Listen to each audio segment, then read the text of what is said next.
그 가사와 곡이 아마 마음에 새겨질 겁니다.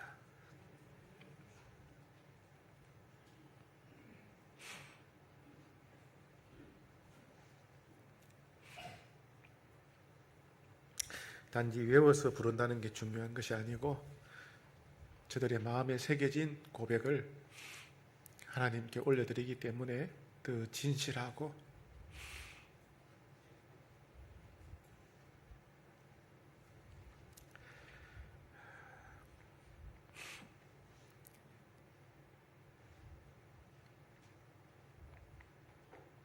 하나님이 기쁘게 받으시는 그런 찬양이 될 줄 믿습니다.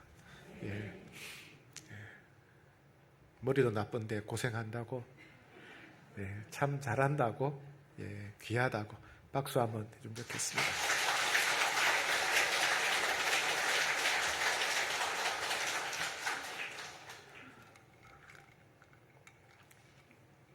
흔히 우리는 꾸짖는다, 나무란다 이런 표현을 씁니다.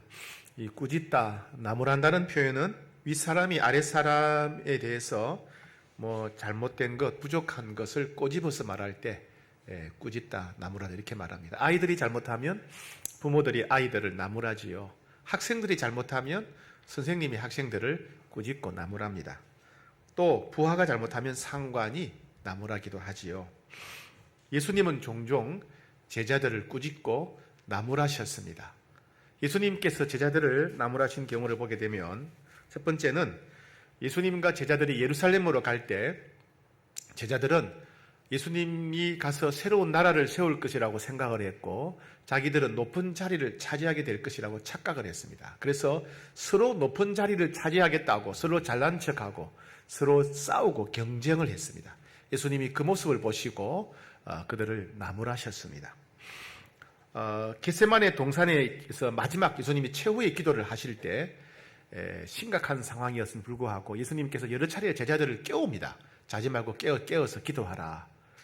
예수님이 여러 차례 깨우셨지만은 제자들은 계속해서 기도하지 않고 잠을 잤습니다.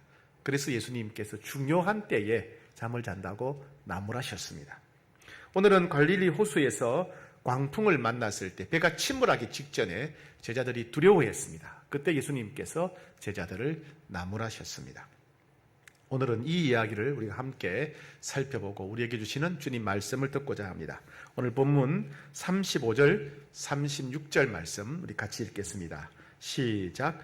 그날 저물 때에 제자들에게 이르시되 우리가 그들이 무리를 떠나 예수를 배에 계신 그대로 모시고 가매 다른 배들도 함께 하더니 그날 저물 때에, 그러니까 해질 때란 말씀이죠.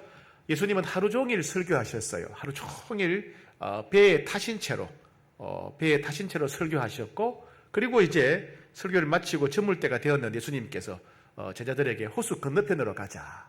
호수 건너편은 데가볼리 지방, 이방인들이 사는 지방입니다. 그래서 제자들은 예수님이 배에 내려서 좀 쉴 틈도 없이 배에서 설교하신 그대로 그냥 배를 타고 호수 건너편으로 가게 되었습니다. 자, 그런데 배가 호수 가운데쯤 왔을 때 갑자기 광풍, 바람이 미친 듯이 불기 시작합니다. 37절입니다. 시작. 큰 광풍이 일어나며 물결이 배에 부딪혀 들어와 배에 가득하게 되었더라. 네, 큰 광풍이라 그랬습니다. 갈릴리 호수는 세로 한 22km쯤 되고요. 가로 한 11km쯤 되고 그런 약간 큰 호수고요. 주변에 손으로 감싸듯이 호수를 이렇게 손으로 감싸듯이 좌우에 높은 산이 있어요. 오른쪽에는 골란 고원이라고 하는 큰 산맥이 있고 왼쪽에는 갈릴리 산맥이 있습니다. 그러니까 갈릴리 호수 좌우에 높은 산맥이 있고요. 그 다음에 갈릴리 호수는 지중해보다도 약 200m가 더 낮습니다. 그러니까 좀 특이한 지형이죠. 그러다 보니까 어쩌다 바람이 불면 항상 그런 건 아니지만은 지형 지물 때문에 갑자기 회오리 바람 같은 바람이 분다는 거예요. 우리나라도 가끔 높은 아파트 단지라든가 고층 빌딩 숲에 가면 회오리 바람이 종종 발생하는 걸 볼 수가 있어요. 지형 지물 때문에 그렇습니다. 바로 그런 현상 비슷합니다. 그래서 갑자기 회오리 바람이 돌풍이 부는 겁니다. 배가 막 사방으로 흔들리겠죠? 위험합니다. 배가 잘못하면 전복될 수가 있어요. 게다가 이 풍랑, 바람 때문에 파도가 쳐서 배에 부딪힙니다. 배에 부딪히면 이제 그 파도가 넘어서 배에 들어옵니다. 그럼 배에 점점 물이 차오르는 겁니다. 물을 자꾸 퍼내도, 배에서 물을 퍼내도 퍼내는 속도보다 파도로에서 넘어오는 배 물의 양이 더 많으면 배가 점점점 가라앉는 겁니다. 배는 물에 떠야 되는데 배에 물이 가득 차게 되면 배가 물에 가라앉게 됩니다. 누가복음 8장 23절에서는 이 구절을 이렇게 표현합니다. 마침 광풍이 호수로 내리침에 배에 물이 가득하게 되어 위태한지라. 배가 침몰할 지경이 되었다. 가라앉게 되었다는 겁니다. 그래서 제자들이 이제 난리가 났습니다. 예수님을 깨웁니다. 그때도 예수님은 배 출발하자마자 배 고물에서, 배 뒤쪽에서 너무 피곤하셔서 주무시고 계셨어요.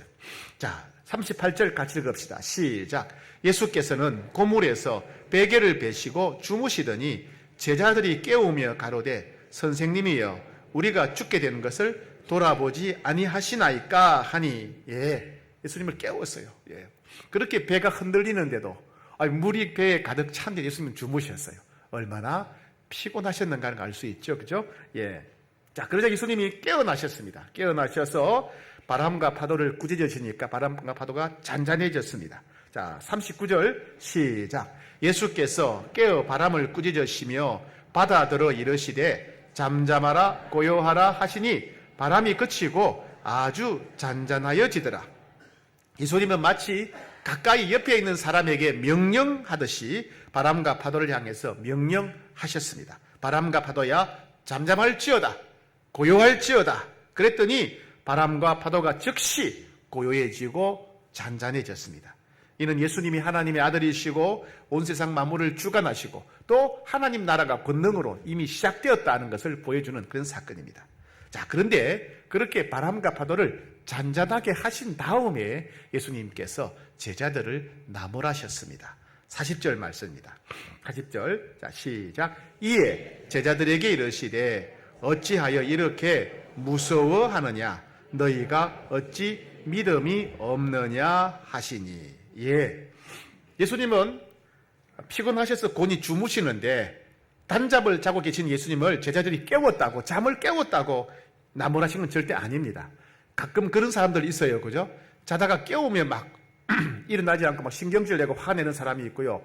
심지어 몇 시에 깨워달라고 해놓고 그 정한 시간에 깨우면 자기가 도리어 화를 내요. 그죠? 그런 사람은 다시는 안 깨워줍니다. 그죠? 예수님은 주무시는데 깨웠다고 제자들을 나무라시는 것이 아닙니다. 예수님은 바람과 파도 때문에 배가 침몰하려고 할 때 제자들이 두려움에 사로잡혀서 믿음이 무너진 것을 책망하셨어요. 마태복음 8장 26절에서는 이렇게 되어 있습니다. 어찌하여 무서워하느냐? 믿음이 적은 자들아. 같은 사건을 누가복음 8장 25절에서는 제자들에게 이르시되 너희 믿음이 어디 있느냐? 너희 믿음이 어디 있냐? 오늘 본문에서는 어찌하여 믿음이 없느냐? 즉 문제의 본질은 핵심은 예수님을 깨운 게 문제가 아니고 제자들이 두려움에 사로잡혀서 믿음이 사라져버린 것, 믿음이 무너져버린 것, 믿음을 잃어버린 것이 문제였고 예수님은 그것을 지적하시고 나무라셨습니다. 오늘은 두려움이 어떻게 우리의 믿음을 무너뜨릴 수 있는지, 두려움이 어떻게 우리 믿음을 사라지게 할 수 있는지 함께 살펴보고자 합니다. 여러분, 우리도 두려움이 몰려오면 믿음을 잃어버릴 수가 있죠. 그죠? 사람들마다 약한 점이 있어요. 약한 부분. 사람들 약한 부분, 그 약한 부분에 대해서 우리가 두려움이 몰려오기 시작하면 믿음이 흔들리기가 쉽습니다. 사람들은 주로 언제 두려움을 느끼냐 하면 주로 죽음과 관련되어 있을 때, 내가 이러다가 죽겠구나 느낄 때 두려움을 느낍니다. 본능적으로. 그죠? 교통사고라든가 질병이라든가 내가 죽을 것 같을 때, 죽음을 직감할 때 두려움이 지죠. 두 번째는 내 계획이 뜻대로 이루어지지 않을 때, 내 계획이, 내 의도가 뜻대로 되지 않으면 두려움을 느낍니다. 내가 시험 합격하려고 했는데 시험에 실패할까 봐 두려움을 느끼죠. 그죠? 승진에 실패했을 때, 사업에 실패했을 때, 투자했는데 투자한 게 뜻대로 되지 않을 때, 내가 계획했던 것이 뜻대로 되지 않을 때 우리는 두려움을 느껴요. 떨어지면 어떡하나, 안 되면 어떡하나.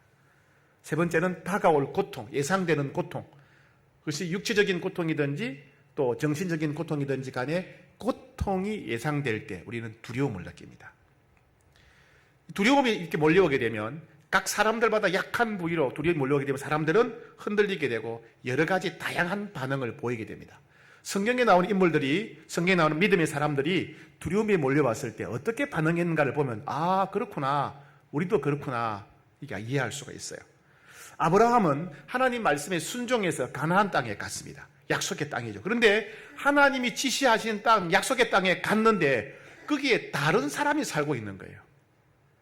하나님이 지시한 땅에 가면 뭐 아브라함 환영 이렇게 해놓고 현수막이 붙고 이래야 될 텐데 그게 아니라 다른 사람이 살고 있는 거예요. 이게 뭐냐 이거죠. 하나님이 헛된 약속을 했구나. 게다가 그 땅에 가뭄이 들어요. 가뭄이 들으니까 소, 양, 이 목축을 하는데 풀이 말라버리고 물이 없으니까 가축이 죽어가는 거예요. 그래서 아브라함은 어떻게 합니까? 아, 하나님 약속 그 쓸데없다. 하나님 약속 그 아무 소용없다. 그냥 가자 해서 그 당시 선진국이었던 애굽으로 가버립니다. 애굽으로. 예. 하나님을 잊어버리고 하나님을 무시해버렸다는 얘기입니다. 예. 아브라함은 아무리 기다려도 아들이 태어나지 않아서 역시 하나님의 약속은 소용이 없다고 생각했어요.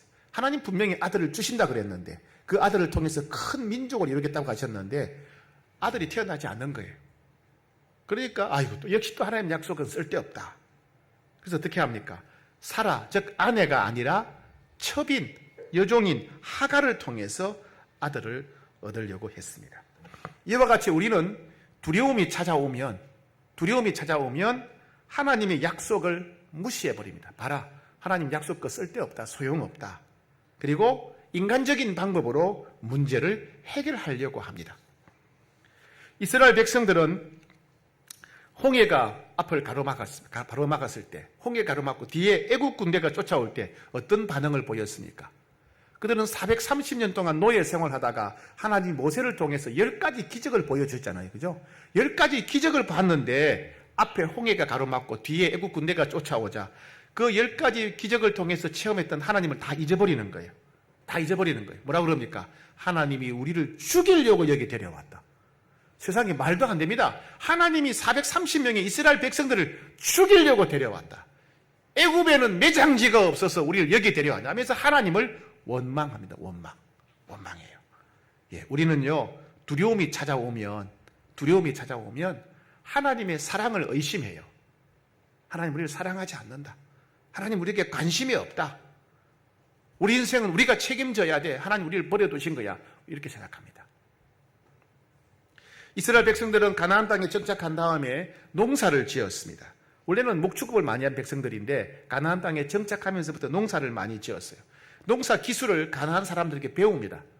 가나안 사람들이 뭐라고 하냐면 농사를 잘 지으려면 바알신을 믿어야 돼. 아세라 신을 믿어야 돼. 그래서 농사를 잘 지어서 풍년 들고 부자 되기 위해서 농민들이 믿는 바알신과 아세라 신을 믿습니다. 주변 국가들이 전쟁의 소용돌이에 휘말립니다. 아수르가 쳐들어오고 바벨론이 쳐들어오고 그래서 강대국이 쳐들어오니까 어떻게 합니까? 강대국 백성들이 믿는 우상을 또 숭배하기 시작합니다. 오늘날도 예수님을 믿는다고 하면서 입시철이 되거나 성진철이 되면 점쟁이를 찾아가는 사람들이 있답니다. 중요한 결정을 내릴 때 두려움에 사로잡혀서 하나님 믿는 것만으로는 부족하니까 세상 사람들처럼 뭔가 의지할 바를 찾는 겁니다. 용한 점쟁이를 찾고 용한 무당을 찾고 행운의 보석을 목에 걸고 팔에 걸고 다니고 합니다. 사사시대에 주변에 적이 공격해 옵니다. 일부 지파가 공격을 당합니다. 그러면 12지파가 똘똘 뭉쳐서 그 적을 물리쳐야 됩니다. 그런데 일부 지파들은 두렵다고 전쟁에 참여하지 않습니다. 다른 지파들이 심각한 위기에 처했는데 외면해버립니다. 포로에서 해방되어 돌아온 이스라엘 백성들은 돌아오자마자 제일 먼저 한 일이 성전 건축하는 것, 그 다음에는 성벽 건축하는 일을 했습니다. 그런데 주변의 적들이 계속해서 그들을 괴롭힙니다. 적들을 괴롭히자 이건 할 수 없는 일이야, 우리는 불가능하다 생각해서 사명을 저버리고 적들과 내통하는 사람들이 많이 생겨났습니다. 이와 같이 우리는 두려움이 찾아오면 하나님이 우리에게 맡기신 일을 소홀히 하기가 쉽습니다. 두려움이 찾아오면 하나님이 우리 맡긴 사명을 그냥 무시할 때가 많다는 거죠. 그리고 우리에게 두려움이 찾아오면 내 주변 사람들의 고통과 필요에 대해서 무관심해지기가 쉽습니다. 내 발등에 불이 떨어졌는데 남에게 신경 쓸 게 뭐이냐 이거죠. 신경 안 씁니다. 겟세마네 동산에서 예수님과 제자들이 있을 때 로마 군인들과 제사장들과 장로들이 예수님을 체포하려고 왔습니다. 예수님을 체포하려고 왔을 때 예수님의 제자들은 다 두려움에 사로잡혀서 예수님을 버리고 도망가 버렸습니다. 심지어 베드로는 두려움에 사로잡혀서 예수님을 모른다고 3번이나 말하고 저주까지 했습니다. 우리도 두려움에 사로잡히게 되면 믿음을 저버릴 수 있습니다. 우리도 두려움에 사로잡히게 되면 내 살자고 말과 행동을 닥치는 대로 함부로 할 수 있습니다. 이와 같이 우리는 두려움이 찾아오게 되면 하나님이 함께 하심을 잊어버리고 하나님의 사랑을 의심하고 하나님의 약속이 이루어지지 않는다고 생각합니다. 우리는 두려움에 사로잡히게 되면 낙심하고 우울하고 슬픔의 감정에 빠지거나 아니면 주변 사람들한테 화를, 분노를 폭발시키기도 합니다. 그 분노는 하나님에 대한 원망, 분노를 다른 사람들에게 쏟아붓는 것입니다. 우리는 두려움에 사로잡히게 되면 하나님 맡기신 사명을 가볍게 여기고 잊어버립니다. 그리고 다른 사람들의 필요와 고통에 대해서 무관심하고 무감각하고 인색한 이기적인 사람으로 돌변합니다. 두려움의 가장 심각한 문제는 하나님에 대한 믿음이 무너진다는 것입니다. 그래서 예수님은 제자들을 향해서 두려움 때문에 믿음이 무너졌다고 책망하신 것입니다. 그렇다면 두려움을 이기려면 어떻게 해야 되겠습니까? 먼저 두려움을 이길 방법을 찾기 전에 우리가 먼저 한 가지를 꼭 기억해야 될 게 있습니다. 그게 뭐냐 하면 많은 사람들은 두려움이 찾아오면 믿음에 의심이 들어요. 하나님이 분명히 나와 함께 하시는데 왜 이런 일이 찾아올까? 하나님이 분명히 우리 기도를 들으실 텐데 왜 이 문제가 해결이 안 될까? 그러면 하나님이 함께 하시지 않는 게 아닐까? 하나님이 우리 기도에 응답하지 않으시는 게 아닐까? 우리는 이런 의심을 합니다. 그런데 오늘 본문에 보게 되면 예수님이 제자들과 함께 계셨어요. 한 배를 타셨어요. 그런데도 광풍이 불고 파도가 치고 배가 가라앉을 지경이 되었습니다. 뭘 말합니까? 주님이 우리와 함께 계셔도 두려움이 찾아올 수 있다. 그렇죠? 주님이 우리와 함께 계셔도 우리는 죽음의 공포, 두려움을 느낄 수 있고 주님이 우리와 함께 계셔도 우리는 기대하고 소원했던 일들이 실패할 수도 있다. 중요한 것은 그렇다면 주님이 함께 계셔도 우리에게 죽음의 공포가 몰려올 수 있고 우리가 기대하고 소원했던 일이 이루어지지 않을 수도 있다면 그 두려움을 우리가 어떻게 극복할 것인가 이 문제예요. 어떻게 될까요? 첫 번째, 두려움이 몰려온다면 내가 할 수 없는 모든 것을 다 내려놓아야 됩니다. 두려움이 몰려오면 제일 먼저 내려놓는 것을 배워야 됩니다. 야곱은 맨손으로 갔다가 외삼촌 라반의 집에서 돌아올 때는 엄청난 부자가 되었어요. 거부가 되었어요. 아내를 4명이나 얻고 아들이 11명이나 되었어요. 딸도 많았겠죠. 그런데 돌아오는 길에 형 에서가 야곱을 죽이려고 달려듭니다. 300명의 병사들이 완전 무장을 하고 칼을 들고 야곱을 죽이려고 달려옵니다. 1시간이면 야곱의 가족들을 다 죽일 수 있는 거예요. 그렇게 고생해서 모은 재산과 사랑하는 아내 4명과 자식 11명이 한순간에 사라져버릴 그런 위기였어요. 인간적인 방법으로 여러 가지 방법 대책을 세워봤지만 아무 도움이 안 되는 거예요. 그러다가 하나님께 기도하고 부르짖죠. 천사와 씨름을 합니다. 그러다가 천사가 야곱이 고집을 꺾지 않자 고관절을 맞힌 것 같아요. 관절이 빠져버립니다. 탈골돼요.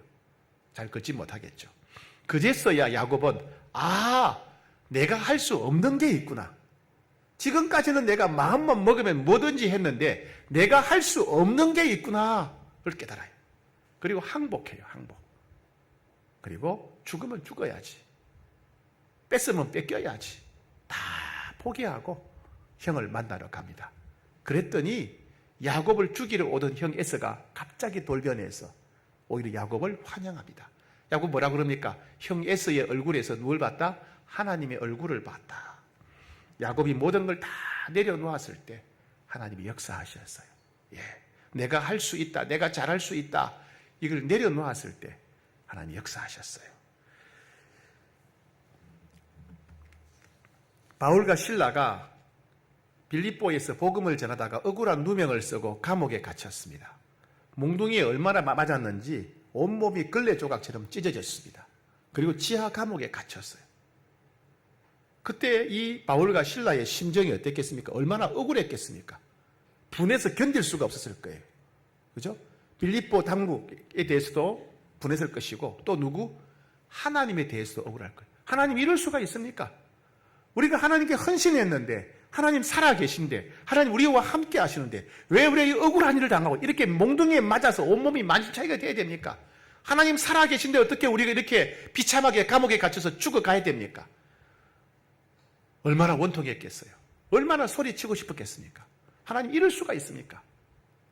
그런데 바울과 실라는 생명조차도 하나님께 맡깁니다.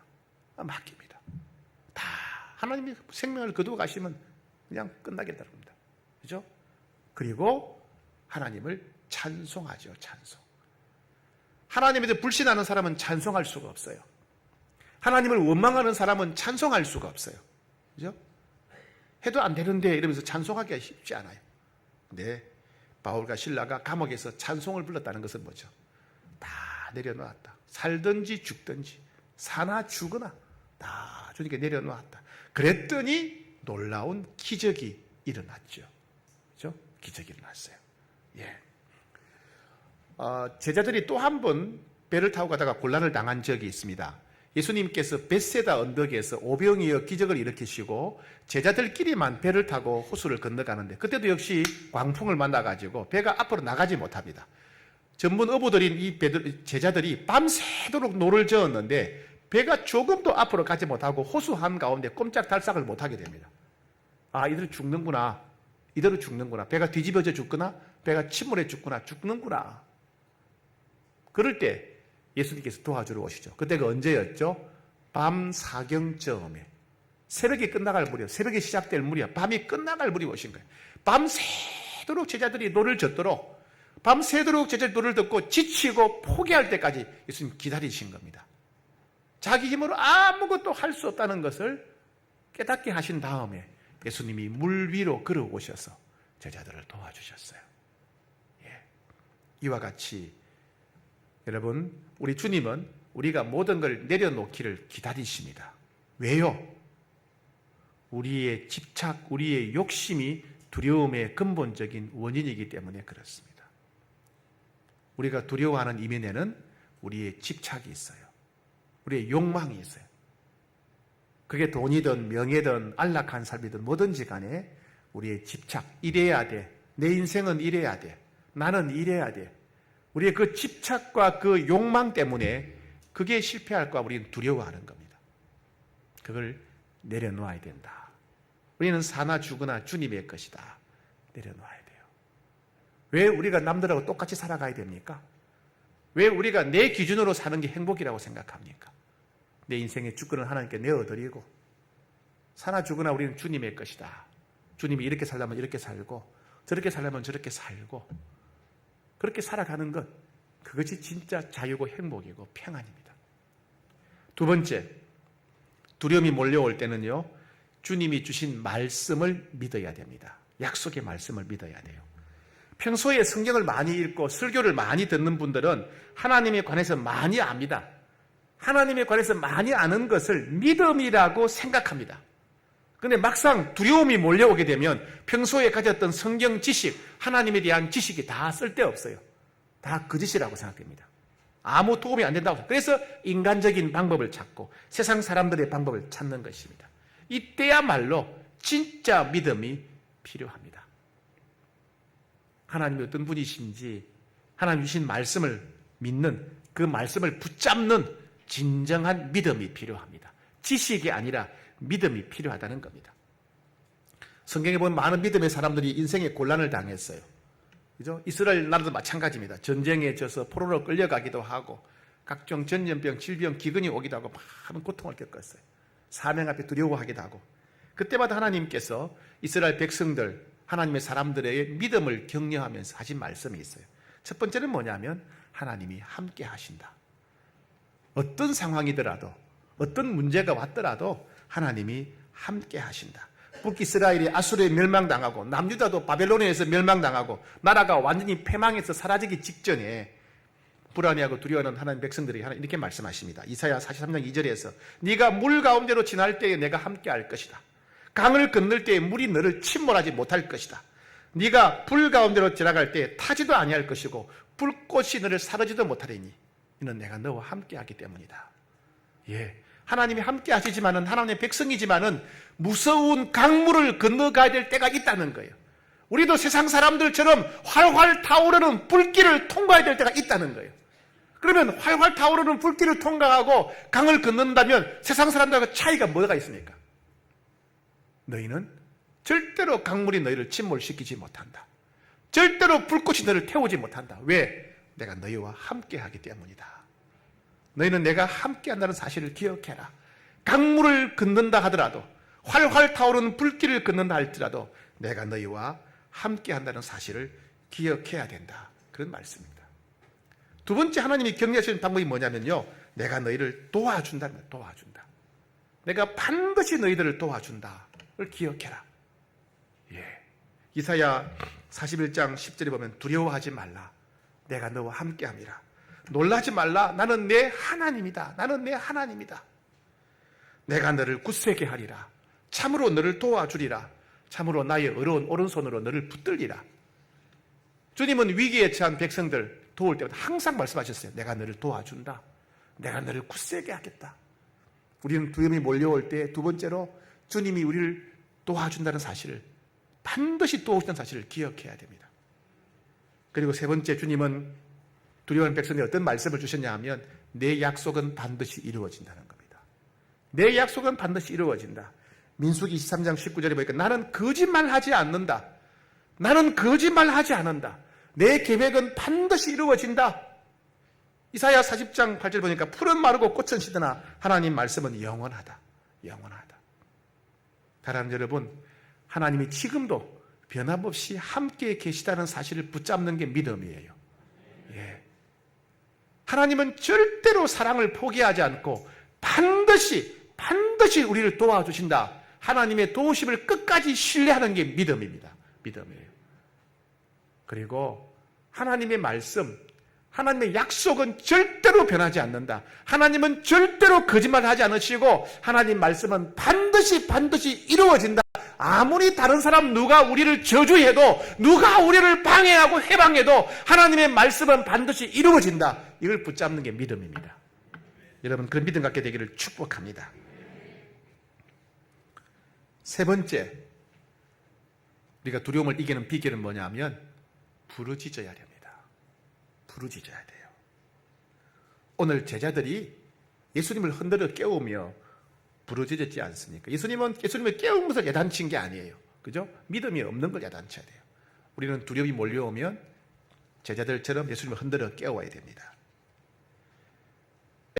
에레미야가 지하 감옥에 갇혔습니다. 이 지하 감옥은 뭐냐면 큰 구덩이를 파고 구덩이에다가 죄수를 던져주는 거예요. 에레미야 구덩이에 갇혔습니다. 거기 물도 없어요. 낮에는 더워서 죽고 밤에는 추워 죽고 먹을 것도 없습니다. 그냥 죽도록 내버려 두는 겁니다. 자기 힘으로 구덩이에 빠져나올 수가 없어요. 그때 하나님이 예레미야에게 아시죠? 뭐라고 말씀하셨죠? 예레미야 33장 3절에서 너는 내게 부르짖어라. 예레미야야, 네가 물을 구할 수 있냐? 네가 먹을 것을 구할 수 있냐? 네가 그 구덩이에서 빠져나올 수 있냐? 네가 할 수 있는 게 뭐냐? 항하였다. 너는 내게 부르짖어라. 너는 내게 부르짖어라.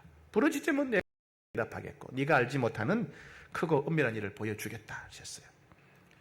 베드로가 체포당해서 감옥에 갇혔습니다. 내일 베드로는 이제 사형 집행을 하게 돼요. 베드로가 죽게 됩니다. 지도자인 베드로가 죽게 되면 나머지 백성들은 다 엄청난 핍박, 박해를 당하게 됩니다. 그때 백성들은 모여서 도망가지 않고 밤을 새워 기도했답니다. 사도행전 12장 5절 이에 베드로는 옥에 갇혔고 교회는 그를 위하여 간절히 하나님께 기도하더라. 밤을 새워 부르짖었다는 겁니다. 여러분, 두려움을 이기는 세 번째 비결은 부르짖는 것입니다. 부르짖는 것. 두려울 때 불순종하거나 배신해서 안 됩니다. 두려울 때 기도해야 됩니다.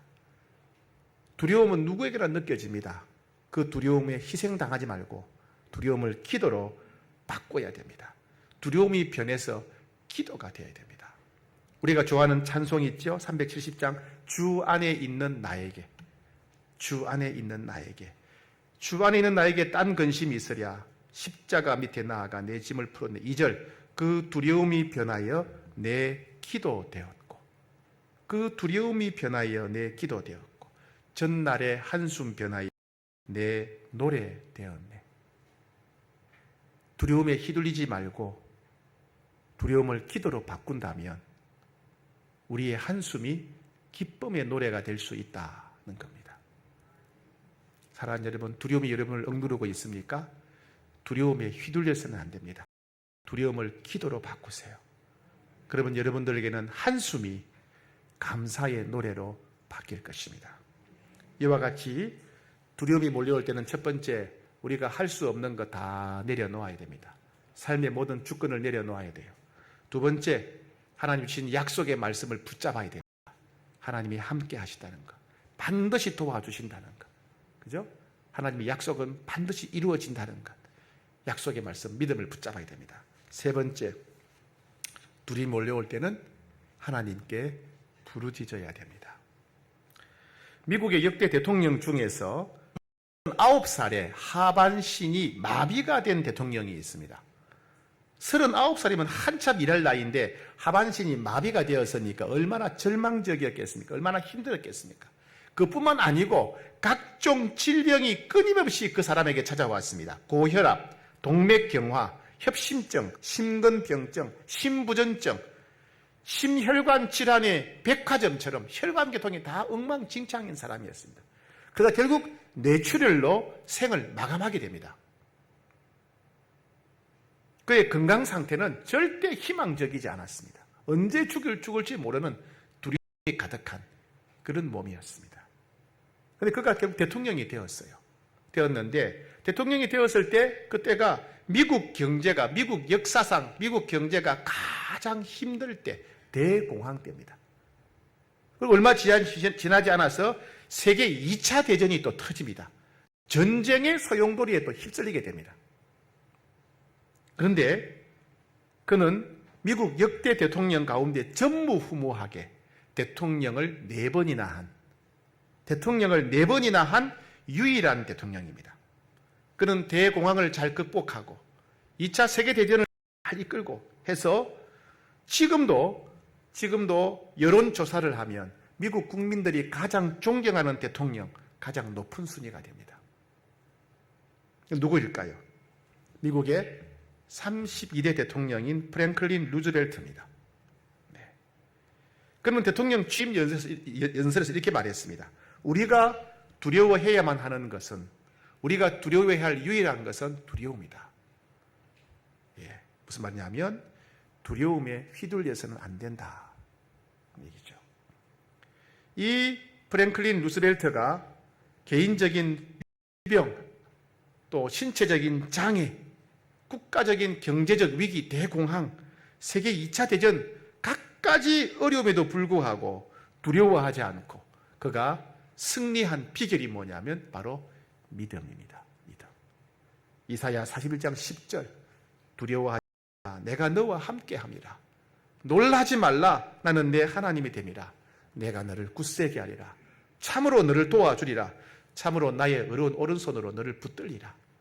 하나님이 살아계시다는 믿음, 지금도 함께 하신다는 믿음, 하나님이 반드시 도와주신다는 믿음, 그리고 하나님의 약속은 반드시 이루어진다는 이 믿음으로 두려움을 극복했던 것입니다.